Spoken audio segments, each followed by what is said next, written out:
And I know there's some Americans watching like, which God though? Lebanon is a unique country. It's nearly exactly 1/3 Christian, 1/3 Sunni, 1/3 Shia, which as a mathematician, that's fire, dude. That's like an equilateral triangle. Some might say the Holy Trinity. And I have family from each of those pockets. And yes, sometimes they shoot at each other, but most of the time it's all love, you know? Lebanon comes from the root word Leban, which means yogurt. So really, we're yogurtese, because we have a lot of culture, okay? Leban essentially translates also to white, and I think the Europeans took that a little too seriously. So after World War I, the French came and were like, would you like croissants with your hummus? The French basically ruled over Lebanon for nearly 30 years, and that's why Lebanese are comfortable wearing short shorts. And then in 1943, Lebanon gained their independence. The Lebanese coming together, the Christians and the Muslims going up to the French and being like, au revoir. The French were like, oh. The Lebanese have a cedar tree on their flag because the cedar tree represents resilience, which is something that's very important to the Lebanese because they've been through so much. Resilience, having strong roots, and it's also just like really good quality wood. If you ever hire a Lebanese contractor, he'll build the out of a deck for you.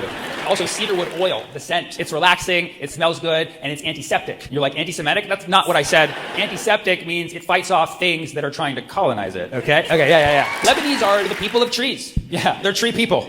Put a Lebanese person next to a tree, they'll climb the hell out of that thing. Israel's been attacking Lebanon for nearly 60 years now. They're trying to get those senior discounts at Denny's. And the Lebanese have been resilient the whole time. People ask, what do the Lebanese want? It's very simple. They just want to not be bombed constantly so they can live a normal life. They want to have rule over their own country without outside interference. Relatable, America? And they just want the same thing for their brothers and sisters in Palestine right over the border. Okay, and they want to have the title for best shawarma, okay? Is that too much to ask?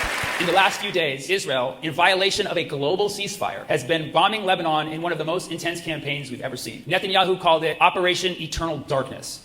Bro, just admit that you're Satan. Operation Eternal Darkness? Who do you think you are, a metal band? That's what Israel does. They target apartment complexes. They bomb civilian areas. They use white phosphorus, which sounds like an Israeli rapper name. I have family in Lebanon, and every time Israel bombs, they go straight to the mountains. And I always call them, like, where are you guys? They're like, we're in the mountains. I'm like, which mountains? They're like, we're not going to tell you, They're like, nice try, Mossad. Everyone in the world is the same in that we just want a normal life, right?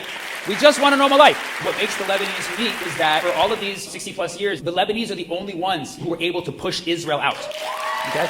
So what I'm saying, America, get some Lebanese people in Congress. Don't with a culture that can dance. You know?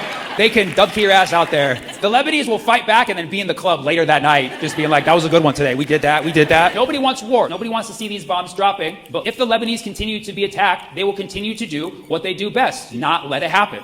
In what they call Operation Sharmuta. The Lebanese are fearless. When they hear the Israelis are coming, they treat it like a game of hide and go seek. They're like, come and get me, mother. 1, 2, 3.